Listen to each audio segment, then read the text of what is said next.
Hojiki matamsi COVID-19 second wave na maram oiduna zamna pungning wanaba mipainaba matam awa nang tanaba matam su oibasida kari matangda wapaoni shandokchige haina sum khallubada laisoni sei number 12 si aigi pungningda zamna kanna lei masida jumpham oiraga Ishorna eikhoibu ngaksenbiri haiba hiramda Ishorgi wahei haidokjage Ishorgi wahei taminasi laisuni sei number 12 pada amadagi taruk Lining thau ibungodi aibu senbiba mapuduni maram sina aigi awatpa karisu leiraroi yata hanbi aibu ibungona sangba sanjabungda jingbi aibu arube singirenda kanbi ibungona aigi thawaibu ibungogi minglendu jengduna achumba gilambelda jingbiri aibu aina siba singi amamba tampakta phawdana chatlabasu aingonda kiba karisu leiraroi lining thau ibungona nanaibu matam leibada loina biduna leiri ibungogi seisu seirengduna nanaibu ngakpiri aigi jegnaba singi mangda chakkaubire nanaibu ibungona kausinbire ibungona nanaibu ikai khumdabaga loinana maram sina nanaigi awatpa karisu leitre ibungogi matik amadi thaujandu nanaigi punsi sina leiriba makhai phangjage nanaina punsi chengjel leiriba makhai ibungogi naranjaida thupjage pathoktana tamin nakhrabu ahei takhrabai khoi pumnamakkidamak Ishorna nahunana borpinda biboisanu amen Ishorda changjasi nungsi thaujana thallaba ingamna gambai paiso nahaku thagatsei COVID-19 gi laisatna maram oiduna nahaki nasana nai oikraba ikhoina nahaki asengba ningna sangda changduna nangi thogal tauba ngamdaba oirabasu nahana atopa pambai kaya pibiduna thajaba ichinaw sing nangi asengba numita punba ngamhandiba sigidamai pa nahaku ngamkhai leitana thagatsari ngasigi phajaraba aikhoigi prabhugi numit asidasu ichinaw oikraba aikhoi meyam conference call da punduna nahaku khurumjaba phangba nating nagun thagatjaba phangba nahaki thagat isei taminaba phangba pumnaba sipa nahaki thaujani paiso nahaku thagatsari hojiki matam asipa nahaki wahei taminanaba aikhoina thorang tauriba matamni matam asi nahana laubiyu haidokjagadauriba nacha aigi chinlei pungning wakhal nahana sijindabiyu nangi minglen chawkhanaba nahana sijindabiyu haidokjariba amadi taminagadoriba aikhoi pumnaba puthawai amatana loinabiyu haiduna nangi amata ngairaba nacha ibungo aikhoigi kanbi amapu Prabhu Jisugi mingda nijabani amen aikhoigi hiramdu Ishorna aikhoibu ngaksenbiri haibaduni aikhoigi Ishor asina magi macha manai oikraba magi mini haina lausin bikraba macha ibungo Jisu Kristabu thajaduna Kristan oikraba singbu ngaksenbigani haina wasakpirami aduga aikhoigi Ishor sidi wasakta chena lepa Ishorni mahakna hoi haikragadi madu hoidi mai haikragadi maini mahakna haikhiba adudagi mahakna hongdokpa leite aikhoibu ngaksenbigani haina wasakpiramlaba Ishor aduna magi wasakta ngasisu chena leptuna leiri jamna harauningaigi masakni taiyongpansida Ishorni haina khurumnariba mayam ama lei adubu kana amatana aina nakhoibu ngaksenbigani haina wasakpiramde aikhoina ningliba hingba Ishor asi khaktanadi aina nakhoibu ngaksenbigani haina wasak pirami Ishor bu nungkhei leitana thagatsi ngaksenbiba haibasi jamna mathau tabade taibang pasida aikoina jengadi angang Ishor khudul oina pinabiriba angang sing asisu mama mapa ahal lamani imung manungna ngaksenbiba mathau tai natragadi aki akhang thokpa jai thoaningdaba thodok thokpa jai adagi aikoigi leibak asi jengnaba singi khutta tadanaba haiduna sipai singna border da ngaksenbiri maramaduna aikoina nungaina tumba phangi aki akhang leitana harau nungaina aikoi leibagabe aduga leibaki luchingba maru oiba mi singsu sen yamna changna security thamnari bane mayam ne henda khangang bane aikoigi India gi prime minister gi security si SPG na tawbani masigi khoro si akoigi India gi prime minister gi security gi khoro si nomada lupa crore amaga lakh humphuni thoini adagi tongan ba security ki class lei akoigi India sida Z plus Z Y plus Y X kaina Z plus security si thama de lupa lakh kun manga sani Z class ki security sina thama de lupa lakh kun adugo Y plus na thama de lupa lakh tramaga adugo Y security sina thama de lupa lakh tara adugo X class ki security si thama da lupa lakh teret sani asumai na koi India gi cabinet minister sing state minister sing chief minister sing MLA sing MP sing aduga maru oiba mi sing sarkar gi amasung samaj ki damakta maru oiba mi sing si security pibada aikoi gi India si sahi mada crore lising ama hena changiba masidagi aikoi na khangminaba jaba sin ngak senbi ba se kya mathau ta ngak senbi ba jaudragadi aikoi si ngasi aikoina leiriba sigumna leiba ngamamdaba sida ngak senbi ba jaudragadi aikoi gi luchingba singsi mina hatokirama sujaba kidnap tawduna pokirama sujaba aduna miyoi bagi punsi asida ngak senbi ba haibasi jam mathau tai adubu aikoi jamna laibak phabani sininausa SPG security dagi su helaba Z plus security dagi su helaba taibang maleba pumba sibu sembiraga masigi manungda leiba chat jiba puna mapung ngak senbiri ba ingam dangam ba Ishor aduna aina da koibu ngak senbi gani haina haibiram aina da koibu ngak senbiri haina ngasi su haibiri taibang pas leiba security puna maktagi hena mapangan leiba adugum laba security ne sona ngasi aikhoida pibiribas maramaduna yana hanbada aina haidok chaningbadi Yesu Christa thajaduna Ishor gi macha manai oikraba aikhoi asi jamna laibak phabane taibang panbagi security sing aikoi gi damang mathau tadi pumnabaki mathakta leiba wang thoiraba Ishor ngamda ngamba pangalaba Ishor aduna aikoi bu ngak senbiri haibasi aikoi ningsing binasi aikoina mabu ningsingdaba matamdasu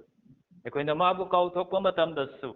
aikoina mangonagi lapthokpa matamdasu manadi aikoibu thadokpide ayuksu nungthinsu ahingsu miku pungja khudingda aikoibu loinabiriba ngak senbiriba aikoigi Ishorne hojiki matamsida taibang pana pumba hendok hedona India si COVID-19 second wave na mi painaraba kana gumadi depression oiduna nasu suna na dabda sikibaga jauri bane ngasi sujam nungai taba paw matai mama gaida Mizoram gi singship pastoreta ai pro pastor oina lerami mafam dugi aikoi leringai matam dudadi tol upa oi hobani hujiki upa oire magi machani padu suicide tawduna leihidre ngarang numita makoi gi pastor se positive oiba adu hujiki upa si pastor gi jomda toina chatpanina noi quarantine tawda jaroi haina mokoi mu si quarantine tawba adu masi machani pa si depression gi anaba leibanina wakan se pangkan khanjanda pangki de ki dana dagi hekta makoi gi maningi holda suicide tawdana leikida bani jam nungaite taibang pan si jamna kinaraba mi painaraba adugum lawa matamni adubu aikoi munna wakhan tawminasi aikoi ri ingam na ngamba Ishorna ngaksenbiri mane mikup ama aikoi bu thadokpide Bible shastra da aikoi na jengladi aikoi gi Ishor sina aikoi bu nungsibibagi maramna aikoi gi ithak sida mana lawriba role si mayam ama uba phangi Ishor se kanano karino hay matamda aikoi bu mana nungsibibagi maramna mana oiriba phibam adu Bible da mayam thingdai khudam moina khara lokhat patarabada Ishor de aikoi gi sangjaphamni Ishor de aikoi gi sangjaphamni haida laispani se nifutaru ki pada bada aikoi da uba phage taibang pa sida sangjafam leitraba kanagumba gi punsi kayagi matik puning sokningai gi masakno aikoi na khangi sangjafam kanam leitraba mioi bagi punsi se kayagi matik waramgani adugumba mi leiribani sahar khudingda khungang ayambada sangjafam leitraba naitom taraba mina thanba leiribani sahar da aikoi na chaladi numida thengbada aikoi na khon adum chalabadi kana leijadrabi mayum makaisu leijadraba adugumba mina footpath migi barandada ahing lenba se aikoi na uba phangani kana leijadraba changjafam leijadraba mi masing lakamdana ngasigi taibang pasda leiribani adugum lawa matamda aikoi gi Ishor asidi aikoi gi changjafam oidana leibiri taibang pasida aigi ni haiba kana leitraba matamdasu aigi changjafam amata leijadre haina pungning waraba matamdasu aikoi jamna harau ningai oibadi karino haibada aikoi gi Ishor leiri ma aikoi gi changjafamni kana gumbadi Prabhu Jisu Krista bu phangjaduna Jisu Krista bu thajaduna lawsin jarubagi maramna inthokpiraba tanthokpiraba kayama sujauribani ai isana su uraba khanglaba mi kayama le adugum adubu taibang pansida changjafam leitrabasu Ishorna thong launa hagana leibiri haibasi aikoi khallubada aikoi gi pungning na ngangkhai leitana ingthaba phangi aikoi gi Ishor di aikoi gi changjafamni aikoi na changjagadobadu atei kanada sunate aikoi gi Ishor asini haibasi aikoi na ningsingminasi mana aikoi da mana aikhoibu kaidongdasu inthokpiroi mangonda aikoi na changjaba matamda mana aikhoibu kaidongdasu inthokpiroi adagi laismuni se trani pangi ani duda Ishor de aikoi gi asiat palanbani haiba aikoi na uba phange lanban haibasi aikoi na khange kaya gi matik maru oiba hojiki matamdadi lanban ka sikaya leitre anauba su sagatre mamangaida ningthau palingi matamdadi lanban sijam sarami aikoi gi India da su mamangai gi ningthau singna saramba lanban fort marang kaina leiri Delhi da reiba red fort Mughal ningthaural Shahjahan saramba ꯑꯩꯈꯣꯏꯅ ꯈꯪꯉꯤ ꯆꯍꯤ ꯈꯨꯗꯤꯡꯒꯤ republic day ꯅꯨꯃꯤꯠꯇ prime ꯃꯤꯅꯤꯁꯇꯔꯅ message ꯄꯤꯕ ꯃꯐꯝꯗꯨꯅꯤ ꯑꯩꯈꯣꯏ ꯀꯁꯥꯔꯁꯤꯗꯁꯨ ꯈꯥꯁꯄꯨꯔꯗ ꯃꯃꯥꯡꯒꯤ ꯀꯁꯥꯔꯤ ꯅꯤꯡꯊꯧꯁꯤꯡꯅ ꯁꯥꯔꯝꯕ ꯂꯥꯟꯕꯟ ꯑꯃ ꯂꯩ ꯍꯧꯈꯤꯕ ꯆꯍꯤꯗ ꯑꯩꯁꯨ ꯆꯠꯇꯨꯅ ꯌꯦꯡꯉꯨꯏ ꯑꯩꯈꯣꯏ ꯄꯥꯁꯇꯣꯔꯦꯠꯀꯤ ꯅꯍꯥꯔꯨꯞꯁꯤꯡ ꯄꯨꯔꯒ ꯃꯐꯝ ꯑꯗꯨꯗ ꯍꯧꯖꯤꯛ ꯀꯅꯥꯝ ꯂꯩꯇ꯭ꯔꯦ ꯑꯩꯈꯣꯏ ꯀꯁꯥꯔꯤ ꯏꯆꯤꯜ ꯏꯅꯥꯎꯁꯤꯡꯁꯤ ꯀꯁꯥꯔꯗ ꯃꯈꯣꯏꯅ ꯅꯤꯡꯊꯧ ꯑꯣꯏꯅ ꯄꯥꯜꯂꯝꯕꯅꯤ ꯑꯗꯨꯅ ꯀꯁꯥꯔ ꯍꯥꯏꯔꯤꯁꯤꯅꯤ ꯑꯗꯨꯕꯨ ꯃꯈꯣꯏ ꯃꯔꯥꯏꯕꯛ ꯊꯤꯕꯗꯒꯤ ꯌꯦꯛꯅꯕꯁꯤꯡꯅ ꯂꯥꯟꯗꯥꯔꯛꯄꯗꯒꯤ ꯀꯁꯥꯔ ꯊꯥꯗꯣꯛꯑꯒ ꯖꯪꯒꯜꯗ ꯆꯤꯡꯃꯥꯗ NC ꯍꯤꯜꯁꯇ ꯗꯤꯃꯥꯄꯨꯔ ꯐꯥꯎ ꯆꯦꯟꯗꯨꯅ ꯂꯩꯈꯤꯕꯅꯤ ꯃꯈꯣꯏꯅ ꯅꯤꯡꯊꯧ ꯑꯣꯏꯅ ꯄꯥꯜꯂꯤꯉꯩ ꯃꯇꯝꯗ ꯁꯥꯔꯝꯕ ꯂꯥꯟꯕꯟꯗꯨ ꯑꯩꯁꯨ ꯎꯔꯦ ꯌꯥꯝ ꯐꯖꯅ ꯁꯥꯔꯝꯕꯖꯥꯠꯅꯤ ꯍꯧꯖꯤꯛꯀꯤ ꯃꯈꯣꯏꯒꯤ ꯂꯥꯟꯕꯟ ꯂꯩꯔꯤꯕ ꯅꯤꯡꯊꯧ ꯀꯣꯅꯨꯡ ꯂꯩꯔꯤꯕ ꯃꯐꯝꯁꯤ ꯒꯣꯔꯃꯦꯟ ꯑꯣꯐ ꯏꯟꯗꯤꯌꯥꯅꯁꯨ ꯅꯦꯁꯅꯦꯜ ꯍꯦꯔꯤꯇꯦꯖ ꯁꯥꯏꯠ ꯑꯣꯏꯅ ꯂꯧꯁꯤꯟꯈ꯭ꯔꯕꯅꯤ ꯌꯥꯝ ꯆꯥꯎꯕ ꯂꯥꯟꯕꯟꯅꯤ ꯌꯥꯝ ꯋꯥꯡꯉꯤ ꯌꯥꯝ ꯁꯥꯡꯉꯤ ꯌꯥꯝꯅ ꯊꯥꯏ ꯍꯥꯏꯔꯤꯕ ꯂꯥꯟꯕꯟꯁꯤꯡꯁꯤ ꯅꯤꯡꯊꯧꯁꯤꯡꯅ ꯀꯔꯤꯒꯤ ꯁꯥꯔꯝꯒꯦ ꯍꯥꯏꯗ ꯌꯦꯛꯅꯕꯁꯤꯡꯒꯤ ꯃꯈꯨꯠꯇꯒꯤ ꯃꯈꯣꯏ ꯃꯁꯥ ꯑꯃꯁꯨꯡ ꯄ꯭ꯔꯖꯥꯁꯤꯡ ꯉꯥꯛ ꯁꯦꯟꯅꯅꯕꯒꯤꯗꯃꯛ ꯁꯥꯔꯝꯕꯅꯤ ꯂꯥꯟꯕꯟꯗꯨꯒꯤ ꯃꯔꯨꯝ ꯊꯨꯞꯅ ꯂꯩꯕ ꯃꯇꯝꯗ ꯌꯦꯛꯅꯕꯁꯤꯡꯅ ꯃꯈꯣꯏꯗ ꯀꯔꯤꯝ ꯇꯧꯕ ꯉꯝꯗꯦ ꯃꯗꯨꯒꯤꯗꯃꯛꯇ ꯂꯥꯟꯕꯟꯁꯤꯡꯁꯤ ꯁꯥꯔꯝꯕꯅꯤ ꯂꯥꯟꯕꯟꯁꯤꯡꯁꯤ ꯌꯥꯝ ꯃꯔꯨ ꯑꯣꯏ ꯕꯥꯏꯕꯜ ꯁꯥꯁꯇ꯭ꯔꯅ ꯏꯁꯣꯔꯗꯤ ꯑꯩꯈꯣꯏꯒꯤ ꯑꯆꯦꯠꯄ ꯂꯥꯟꯕꯟꯅꯤ इचम चंब लानबन नते जामना चेतपा कनागुम्बा अमत्तना करिगुम्बा Pongal अमत्तना थुगाइबा ngamlaroi doba ningkhai hanba ngamlaroi doba adugumba लानबननि कनागिनो अइखोइगिनो कनागिनो माना मचान मनाइनि हायना लौसिन बिख्रबा मागी मीसिंनि हायना लौसिन बिख्रबा मखोइ अदुगी लानबन ओइना ngasi ishorna leibiri मरम अदुना इचिना सा अखोगी पुनिंग वारब मतमदा अखोगी थमोइ सोलब मतमदा अखोइना अवा नंग तारब मतमदा अखोइना मरुम थुपसगदौबदु ताइबंग पानबगी पांगल्लब सिंग नते इना कैरा खुल्लब सिंग नते अखोगी ईश्वरने मरुम थुपसबदा अखोइना हराव नुंगाइब इंथब फंगब ngamba अमत्ता ngairab लानबदु अखोगी ईश्वरने मरम अदुना अखोइना पुनिंग वारगलब मतमदा थमोइ सोंथरगलब मतमदा अखोइना कीरगलब मतमदा अखोइना मरुम थुपचरुगदौबदु अखोइगी चंगजफम ओइरिबा अखोइगी अचेतप लानबन ओइरिबा अखोइगी ईश्वर असिनि अदुगा लाइसोनि से नंबर 34 पद 3 ददि माना अखोइबु कनबिगनी हायना जा ईश्वर अखोइबु कनबिगनी अमत्ता ngairaba macha ibungo Yesu Christa lemna pibiduna अखोइबु कनबिबगी Matang अखोइना लोइना खंगी Yesu Christana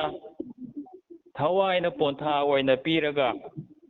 अखोइबु पापतगी कनबिरे हायबसि अखोइना खंगी अखोइना थाजदुना ngasi ईश्वरगी मचा मनाइ ओइबा फंगजरिबनी अदुबु अखोइगी ईश्वरना अखोइबु कनबिगनी हायना हाइबिरंबसि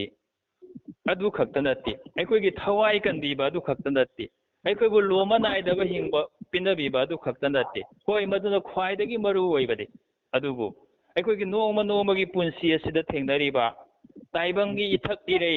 नोंगलै नोंसित मयाम असिदगिसु अखोइबु कनबिगनी हायना अखोइगी ईश्वर असिना हाइबिरिबनी तंथीरबा लाइचत्तगिसु अखोइबु कनबिगनी हायना लाइसोनी से 34 पद 3 पद 6 अखोइना उबा फंगी अखोइबु कनबिबा ngambadu अखोइगी ईश्वर असि अखोइबु कनबिरिबदु अखोइगी ईश्वर असिनि अखोइबु कनबिगदौरिबा महाग अदुसु अतै कनासु नते अखोइगी ईश्वर अदुनि मरमदुना ताइबंग पाना पुंबना किनरबा पुंनिंग वानरबा मिपाइनरबा मतमदसु अखोइना करिगी किरुनि अखोइना करिगी पुंनिंग वारुनि अखोइना करिगी मिपाइरुगनि इंगम नंगम ईश्वरना अखोइबु कनबिगनी हायना वासक पेरमले ꯑꯩꯈꯣꯏꯕꯨ ꯀꯟꯕꯤꯒꯅꯤ ꯍꯥꯏꯅ ꯃꯥꯅ ꯉꯥꯏꯗꯨꯅ ꯂꯩꯔꯤ ꯑꯩꯈꯣꯏꯕꯨ ꯃꯍꯥꯛꯅ ꯃꯤꯀꯨꯞ ꯄꯨꯡꯖꯥ ꯈꯨꯗꯤꯡ ꯀꯟꯕꯤꯔꯤ ꯀꯟꯁꯨ ꯀꯟꯕꯤꯒꯅꯤ ꯏꯂꯣꯏ ꯂꯣꯏꯕꯗꯗꯤ ꯑꯩꯈꯣꯏꯒꯤ ꯏꯁꯣꯔ ꯑꯩꯈꯣꯏꯒꯤ ꯑꯃꯠꯇ ꯉꯥꯏꯔꯕ ꯆꯪꯖꯐꯝ ꯑꯣꯏꯔꯤꯕ ꯑꯩꯈꯣꯏꯒꯤ ꯑꯆꯦꯠꯄ ꯂꯥꯟꯕꯟ ꯑꯣꯏꯔꯤꯕ ꯑꯩꯈꯣꯏꯕꯨ ꯀꯟꯕꯤꯔꯤꯕ ꯏꯁꯣꯔ ꯑꯁꯤꯅ ꯑꯩꯈꯣꯏꯕꯨ ꯀꯩꯗꯧꯅꯨꯡꯗ ꯊꯥꯗꯣꯛꯄꯤꯔꯣꯏ ꯑꯔꯣꯏꯕ ꯃꯤꯀꯨꯞ ꯐꯥꯎꯕ ꯃꯥꯅ ꯑꯩꯈꯣꯏꯕꯨ ꯊꯥꯗꯣꯛꯄꯤꯔꯣꯏ ꯇꯥꯏꯕꯪꯄꯥꯟꯁꯤꯗ ꯑꯩꯈꯣꯏꯅ ꯌꯦꯡꯂꯗꯤ ꯃꯔꯨꯞꯁꯤꯡꯅ ꯑꯩꯈꯣꯏꯕꯨ ꯊꯥꯗꯣꯛꯄꯤꯔꯝꯕ ꯃꯇꯝ ꯂꯥꯛꯄ ꯌꯥꯏ ꯃꯔꯨꯞꯁꯤꯡꯅ ꯊꯥꯗꯣꯛꯄꯤꯔꯝꯂꯕ ꯃꯤ ꯀꯌꯥꯒꯤ ꯄꯨꯟꯁꯤ ꯑꯩꯈꯣꯏꯅ ꯎꯕ ꯐꯪꯉꯤ ꯑꯩꯒꯤ ꯄꯥꯁꯇꯣꯔꯦꯠꯁꯤꯗ ꯀꯥꯕꯨꯒꯣꯟꯁ ꯄꯥꯁꯇꯣꯔꯦꯠꯇ ꯏꯆꯤꯟ ꯏꯅꯥꯎ ꯑꯃ ꯆꯍꯤ 2ꯒꯤ ꯃꯃꯥꯡꯗ ꯂꯩꯈꯤꯗꯦ ꯃꯥꯁꯤ ꯑꯆꯦꯠꯄ ꯈ꯭ꯔꯤꯁꯇꯥꯟꯗꯤ ꯑꯣꯏ ꯑꯗꯨꯕꯨ ꯃꯥꯒꯤ ꯂꯝꯆꯠꯅ ꯌꯤꯁꯨ ꯈ꯭ꯔꯤꯁꯇꯒꯤ ꯁꯥꯈꯤ ꯄꯤꯕ ꯉꯝꯈꯤꯗꯦ ꯑꯩꯈꯣꯏ ꯑꯣꯖꯥꯁꯤꯡꯅ ꯃꯉꯣꯟꯗ ꯏꯟꯁꯤꯟꯕꯤꯕ ꯍꯥꯏꯕꯁꯤꯁꯨ ꯃꯥ ꯀꯌꯥ ꯂꯧꯗꯦ ꯑꯗꯨꯕꯨ ꯈ꯭ꯔꯤꯁꯇꯥꯟ ꯑꯣꯏꯅꯗꯤ ꯆꯦꯟꯅ ꯑꯗꯨꯝ ꯂꯩꯖꯕꯅꯤ ꯃꯥꯁꯤ ꯀꯟꯅ ꯅꯥꯔꯦ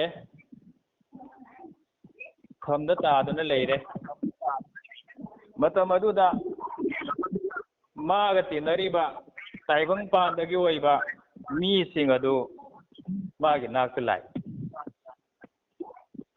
ꯑꯗꯨꯕꯨ ꯀꯨꯏꯗꯦ ꯏꯆꯤꯟ ꯏꯅꯥꯎꯁꯦ ꯑꯗꯨꯛ ꯂꯨꯅ ꯇꯤꯟꯅꯔꯝꯕ ꯆꯥꯃꯤꯟꯅꯔꯝꯕ ꯊꯛꯃꯤꯟꯅꯔꯝꯕ ꯀꯣꯏꯃꯤꯟꯅꯔꯝꯕ ꯃꯈꯣꯏꯅ ꯇꯧꯅꯤꯡꯕꯗꯨ ꯇꯧꯕ ꯃꯇꯝꯗ ꯃꯈꯣꯏ ꯄꯨꯟꯅ ꯇꯧꯃꯤꯟꯅꯔꯝꯕ ꯃꯤꯀꯨꯞ ꯑꯃ ꯎꯅꯗ꯭ꯔꯗꯤ ꯂꯩꯕ ꯉꯝꯗꯕ ꯃꯥꯒꯤ ꯃꯔꯨꯞꯁꯤꯡ ꯑꯗꯣ ꯃꯥꯅ ꯐꯝꯗ ꯇꯥꯗꯨꯅ ꯂꯩꯔꯕ ꯃꯇꯝꯗꯗꯤ ꯅꯨꯃꯤꯠ 2 ꯁꯨꯅ ꯂꯥꯛꯄ ꯑꯃꯐꯥꯎ ꯌꯥꯎꯈꯤꯗꯦ ꯃꯔꯨꯞꯁꯤꯡꯅ ꯊꯥꯗꯣꯛꯄꯤꯔꯝꯕ ꯃꯤꯅ ꯊꯟꯅ ꯂꯩꯔꯤꯕ ꯉꯁꯤꯒꯤ ꯇꯥꯏꯕꯪꯄꯥꯟꯅꯤ ꯑꯗꯨꯕꯨ ꯑꯩꯈꯣꯏꯒꯤ ꯏꯁꯣꯔꯅꯗꯤ ꯑꯩꯈꯣꯏꯕꯨ ꯊꯥꯗꯣꯛꯄꯤꯗꯦ ꯍꯥꯏꯔꯤꯕ ꯏꯆꯤꯟ ꯏꯅꯥꯎ ꯑꯗꯣ ꯑꯩꯈꯣꯏꯒꯤ ꯏꯁꯣꯔꯅ ꯃꯥꯒꯤ ꯑꯔꯣꯏꯕ ꯄꯨꯡꯖꯥ ꯐꯥꯎꯕ ꯊꯥꯗꯣꯛꯄꯤꯈꯤꯗꯦ ꯃꯥꯒꯤ ꯑꯔꯣꯏꯕ ꯃꯤꯀꯨꯞ ꯐꯥꯎꯕ ꯊꯥꯗꯣꯛꯄꯤꯈꯤꯗꯦ ꯃꯗꯨ ꯀꯃꯥꯏꯅ ꯈꯪꯉꯤ ꯃꯥꯒꯤ ꯃꯤꯁꯤꯡ ꯃꯥꯅ ꯃꯄꯥꯟ ꯐꯔꯤꯉꯩꯗ ꯇꯤꯟꯅꯅꯤꯡꯗꯕ ꯏꯁꯣꯔ ꯊꯥꯖꯕ ꯊꯧꯒꯜ ꯇꯧꯔꯤꯕ ꯈ꯭ꯔꯤꯁꯇꯥꯟ ꯑꯣꯏꯈ꯭ꯔꯕ ꯃꯤꯁꯤꯡꯅ ꯅꯨꯃꯤꯠ ꯈꯨꯗꯤꯡ ꯃꯥꯕꯨ ꯍꯪꯕ ꯆꯠꯂꯤ ꯅꯨꯃꯤꯠ ꯈꯨꯗꯤꯡ ꯃꯥꯒꯤꯗꯃꯛ ꯄ꯭ꯔꯥꯊꯅꯥ ꯇꯧꯏ ꯃꯥꯒꯤ ꯑꯋꯥꯠ ꯑꯄꯥ ꯑꯩꯈꯣꯏꯅ ꯄꯤꯅꯕꯤ ꯐꯝꯗ ꯇꯥꯗꯨꯅ ꯂꯩꯔꯕ ꯃꯇꯝꯗ ꯁꯦꯕꯥ ꯇꯧꯕꯤꯈꯤꯕꯗꯨ ꯏꯁꯣꯔꯅ ꯃꯆꯥ ꯃꯅꯥꯏꯅꯤ ꯍꯥꯏꯅ ꯂꯧꯁꯤꯟꯕꯤꯈ꯭ꯔꯕ ꯈ꯭ꯔꯤꯁꯇꯥꯟꯁꯤꯡꯅꯤ ꯃꯥꯒꯤ ꯃꯔꯨꯞꯁꯤꯡ ꯑꯗꯨ ꯅꯠꯇꯦ ꯇꯥꯏꯕꯪꯄꯥꯟꯁꯤꯗꯗꯤ ꯑꯩꯅ ꯅꯨꯡꯉꯥꯏꯔꯤꯉꯩ ꯃꯇꯝ ꯑꯩꯅ ꯄꯥꯡꯒꯜ ꯐꯔꯤꯉꯩ ꯃꯇꯝ ꯏꯄꯥꯟ ꯐꯔꯤꯉꯩ ꯃꯇꯝꯗ ꯃꯔꯨꯞ ꯌꯥꯝꯃꯤ ꯑꯗꯨꯕꯨ ꯑꯩꯅ ꯑꯋꯥ ꯑꯅꯪ ꯇꯥꯔꯕ ꯃꯇꯝꯗ ꯑꯩꯈꯣꯏꯒꯤ ꯃꯔꯨꯞ ꯂꯩꯇꯦ ꯂꯣꯏꯅ ꯂꯥꯞꯊꯣꯛꯈꯤ ꯑꯗꯨꯕꯨ ꯑꯩꯈꯣꯏꯒꯤ ꯏꯁꯣꯔꯅꯗꯤ ꯁꯨꯛꯊꯥ ꯊꯥꯗꯣꯛꯄꯤꯗꯦ ꯃꯥꯁꯤ ꯑꯩꯈꯣꯏꯅ ꯃꯤꯠꯅ ꯎꯕ ꯐꯪꯗ꯭ꯔꯕꯁꯨ ꯃꯥꯅ ꯊꯥꯕꯤꯕꯒꯤ ꯃꯔꯝꯅ ꯃꯥꯒꯤ ꯃꯤꯁꯤꯡꯅ ꯍꯥꯏꯔꯤꯕ ꯑꯅꯥꯕꯗꯨꯒꯤ ꯁꯦꯕꯥ ꯇꯧꯏ ꯑꯔꯣꯏꯕ ꯃꯤꯀꯨꯞ ꯐꯥꯎꯕ ꯃꯥꯕꯨ ꯑꯩꯈꯣꯏꯅ ꯊꯥꯗꯣꯛꯄꯤꯈꯤꯗꯦ ꯅꯨꯃꯤꯠ ꯈꯨꯗꯤꯡ ꯃꯥ ꯑꯩꯈꯣꯏ ꯆꯠꯂ ꯃꯥꯕꯨ ꯁꯦꯕꯥ ꯇꯧꯏ ꯏꯔꯨꯖꯊꯣꯛꯄꯤ ꯃꯥꯒꯤ ꯐꯃꯨꯡꯗ ꯂꯩꯔꯤꯕ ꯑꯃꯣꯠꯄ ꯑꯩꯈꯣꯏꯅ ꯁꯦꯡꯗꯣꯛꯄꯤ ꯃꯣꯡꯐꯝ ꯐꯥꯎꯕ ꯃꯥꯒꯤ ꯇꯧꯐꯝ ꯊꯣꯛꯄꯗꯨ ꯑꯩꯈꯣꯏꯅ ꯇꯧꯕꯤꯈꯤꯕꯅꯤ ꯑꯗꯨꯝ ꯍꯥꯏꯅ ꯏꯆꯤꯟ ꯏꯅꯥꯎꯁꯥ ꯑꯩꯈꯣꯏꯅ ꯅꯨꯡꯁꯤꯖꯕ ꯀꯅꯥꯒꯨꯝꯕꯅ ꯑꯩꯈꯣꯏꯕꯨ ꯊꯥꯗꯣꯛꯄꯤꯔꯕ ꯃꯇꯝ ꯂꯥꯛꯄ ꯌꯥꯏ ꯑꯗꯨꯕꯨ ꯑꯩꯈꯣꯏꯒꯤ ꯏꯁꯣꯔꯅꯗꯤ ꯑꯩꯈꯣꯏꯕꯨ ꯀꯩꯗꯧꯅꯨꯡꯗ ꯊꯥꯗꯣꯛꯄꯤꯔꯣꯏ ꯑꯩꯅ ꯑꯌꯣ ꯆꯩꯅꯥ ꯈꯥꯡꯗꯨꯅ ꯇꯧꯔꯥꯡ ꯐꯛꯇ ꯍꯤꯞꯇꯨꯅ ꯑꯩꯒꯤ ꯁꯤꯒꯗꯧꯕ ꯃꯇꯝ ꯑꯗꯨ ꯀꯔꯤ ꯅꯨꯃꯤꯠ ꯑꯣꯏꯔꯤꯒꯕ ꯍꯥꯏꯅ ꯑꯩꯅ ꯄꯨꯛꯅꯤꯡ ꯋꯥꯅ ꯆꯩꯅꯥꯈꯣꯟ ꯈꯥꯡꯗꯨꯅ ꯂꯩꯔꯤꯉꯩ ꯃꯇꯝꯗ ꯇꯥꯏꯕꯪ ꯀꯅꯥꯅ ꯑꯩꯒꯤ ꯅꯥꯛꯇ ꯂꯥꯛꯄꯤꯗ꯭ꯔꯕ ꯃꯇꯝꯗꯁꯨ ꯑꯩꯒꯤ ꯏꯁꯣꯔꯅꯗꯤ ꯑꯩꯒꯤ ꯅꯥꯛꯇ ꯂꯦꯡꯗꯅ ꯂꯩ ꯑꯩꯕꯨ ꯊꯥꯗꯣꯛꯄꯤꯗꯦ ꯈꯔꯅꯤꯒꯤ ꯃꯃꯥꯡꯗ ꯑꯩꯈꯣꯏꯅ ꯑꯅꯧꯕ ꯊꯥꯖꯕ ꯏꯃꯨꯡ ꯑꯃ ꯐꯪꯈꯤ ꯉꯁꯤ ꯊꯧꯔꯝꯁꯤꯗ ꯌꯥꯎꯕꯤꯔꯤꯕ ꯑꯣꯖꯥꯁꯤꯡ ꯑꯌꯥꯝꯕꯅꯁꯨ ꯈꯪꯕꯤꯔꯝꯕ ꯌꯥꯏ ꯊꯣꯡꯒꯥꯝ ꯕꯤꯖꯣꯏ ꯃꯥꯁꯤ ꯑꯆꯧꯕ ꯑꯅꯥꯕ ꯑꯃ ꯅꯥꯗꯨꯅ ꯐꯝꯗ ꯇꯥꯗꯨꯅ ꯂꯩꯔꯕ ꯀꯩꯔꯣꯏ ꯂꯩꯀꯥꯏ ꯁꯥꯒꯩ ꯅꯥꯇꯩ ꯃꯆꯤꯟ ꯃꯅꯥꯎ ꯀꯅꯥ ꯑꯃꯠꯇꯅ ꯍꯟꯅ ꯌꯦꯡꯕꯤꯗ꯭ꯔꯕ ꯆꯥꯅꯤꯡꯉꯥꯏꯁꯨ ꯂꯩꯇ꯭ꯔꯕ ꯂꯥꯌꯦꯡꯅꯕ ꯄꯩꯁꯥꯁꯨ ꯂꯩꯇ꯭ꯔꯕ ꯑꯅꯥꯕꯅ ꯅꯣꯡꯃ ꯅꯣꯡꯃꯒꯤ ꯍꯦꯟꯖꯜꯂꯛꯄ ꯃꯈꯣꯏꯒꯤ ꯌꯨꯝ ꯑꯗꯨꯁꯨ ꯂꯣꯏꯅ ꯍꯣꯗꯨꯅ ꯃꯊꯛꯁꯤ ꯅꯣꯡ ꯇꯥꯔꯛꯄ ꯃꯇꯝꯗ ꯁꯨꯃꯥꯡꯗꯒꯤ ꯍꯦꯟꯅ ꯏꯃꯨꯡꯗ ꯇꯥꯔꯕ ꯑꯗꯨꯒꯨꯝꯕ ꯐꯤꯕꯝꯗ ꯂꯩꯕꯅꯤ ꯑꯗꯨꯕꯨ ꯑꯩꯈꯣꯏ ꯊꯦꯡꯅꯔꯨꯔꯦ ꯃꯈꯣꯏꯅ ꯃꯤꯠꯇꯒꯤ ꯄꯤ ꯇꯥꯅ ꯌꯤꯁꯨ ꯈ꯭ꯔꯤꯁꯇꯕꯨ ꯑꯩꯈꯣꯏꯅ ꯊꯥꯖꯩ ꯂꯧꯁꯟꯕꯤꯌꯨ ꯍꯥꯏꯅ ꯍꯥꯏꯔꯕ ꯃꯇꯝꯗ ꯃꯈꯣꯏꯅ ꯈ꯭ꯔꯤꯁꯇꯥꯟ ꯑꯣꯏꯔꯦ ꯑꯗꯨꯗꯒꯤꯗꯤ ꯄ꯭ꯔꯥꯊꯅꯥꯗ ꯅꯤꯡꯁꯤꯡꯕꯤꯌꯨ ꯍꯥꯏꯅ ꯈꯪꯅ ꯆꯥꯟꯅꯕ ꯑꯣꯖꯥꯁꯤꯡ ꯃꯔꯨꯞ ꯃꯄꯥꯡꯁꯤꯗ ꯑꯩꯈꯣꯏꯅ ꯍꯥꯏꯗꯣꯛꯆꯕ ꯃꯇꯝ ꯊꯥ ꯑꯃꯒꯤ ꯃꯅꯨꯡꯗ ꯊꯥꯖꯕꯒꯤ ꯋꯥꯡꯃꯗ lupa lakh ama hena thongam bijoygi mingda ꯑꯩꯈꯣꯏꯅ ꯐꯪꯉꯤ ꯑꯩꯈꯣꯏ ꯃꯩꯇꯩ ꯈ꯭ꯔꯤꯁꯇꯥꯟꯁꯤꯡꯗꯒꯤ ꯉꯁꯤ ꯑꯩꯈꯣꯏꯅ ꯒꯧꯍꯥꯇꯤ ꯐꯥꯎꯕ ꯄꯨꯗꯨꯅ ꯂꯥꯌꯦꯡꯉꯨꯔꯦ ꯃꯈꯣꯏꯒꯤ ꯃꯌꯨꯝ ꯇꯤꯟꯗꯨ ꯂꯣꯏꯅ ꯑꯩꯈꯣꯏꯅ ꯁꯤꯟꯗꯣꯛꯄꯤꯔꯦ ꯑꯗꯩ ꯃꯈꯣꯏꯒꯤ ꯆꯥꯅ ꯊꯛꯅꯕꯁꯨ ꯑꯩꯈꯣꯏꯅ ꯃꯇꯦꯡ ꯄꯥꯡꯕ ꯉꯝꯃꯤ ꯃꯁꯤ ꯑꯩꯅ ꯍꯥꯏꯖꯅꯤꯡꯕꯗꯤ ꯀꯩꯅꯣ ꯑꯩꯈꯣꯏꯒꯤ ꯏꯆꯤꯟ ꯏꯅꯥꯎ ꯑꯩꯈꯣꯏꯒꯤ ꯁꯥꯒꯩ ꯅꯥꯇꯩ ꯑꯩꯈꯣꯏꯒꯤ ꯃꯔꯨꯞ ꯃꯄꯥꯡ ꯑꯩꯈꯣꯏꯅ ꯅꯨꯡꯁꯤꯖꯕ ꯀꯅꯥꯒꯨꯝꯕꯁꯤꯡꯅ ꯑꯩꯈꯣꯏꯕꯨ ꯇꯨꯡꯑꯣꯏꯅꯔꯝꯕ ꯃꯇꯝ ꯂꯥꯛꯀꯅꯤ ꯑꯩꯈꯣꯏꯕꯨ ꯊꯥꯗꯣꯛꯄꯤꯔꯝꯕ ꯃꯇꯝ ꯂꯥꯛꯀꯅꯤ ꯑꯗꯨꯕꯨ ꯑꯩꯈꯣꯏꯒꯤ ꯏꯁꯣꯔꯅꯗꯤ ꯊꯥꯗꯣꯛꯄꯤꯗꯦ ꯊꯣꯡꯒꯥꯝ ꯕꯤꯖꯣꯏꯕꯨꯁꯨ ꯀꯅꯥꯃꯠꯇꯅ ꯍꯟꯅ ꯌꯦꯡꯕꯤꯗ꯭ꯔꯕ ꯃꯇꯝ ꯑꯗꯨꯗ ꯏꯁꯣꯔꯅ ꯃꯥꯒꯤ ꯈ꯭ꯋꯥꯏꯗꯒꯤ ꯍꯦꯟꯅ ꯋꯥꯡꯕ ꯅꯨꯡꯁꯤꯕ ꯑꯗꯨ ꯃꯆꯥ ꯏꯃꯣ ꯖꯤꯁꯨ ꯈ꯭ꯔꯤꯁꯇꯒꯤ ꯃꯄꯥꯟꯅ ꯎꯠꯄꯤꯗꯨꯅ ꯃꯥꯕꯨ ꯀꯟꯕꯤꯔꯦ ꯃꯈꯣꯏꯅ ꯊꯥꯖꯗꯨꯅ ꯂꯧꯁꯤꯟꯖꯕꯒꯤ ꯃꯄꯥꯟꯅ ꯀꯟꯕꯤꯔꯦ ꯃꯈꯣꯏꯒꯤ ꯊꯋꯥꯏ ꯑꯃꯁꯨꯡ ꯍꯛꯆꯥꯡꯒꯤ ꯃꯊꯧ ꯇꯥꯕ ꯈꯨꯗꯤꯡ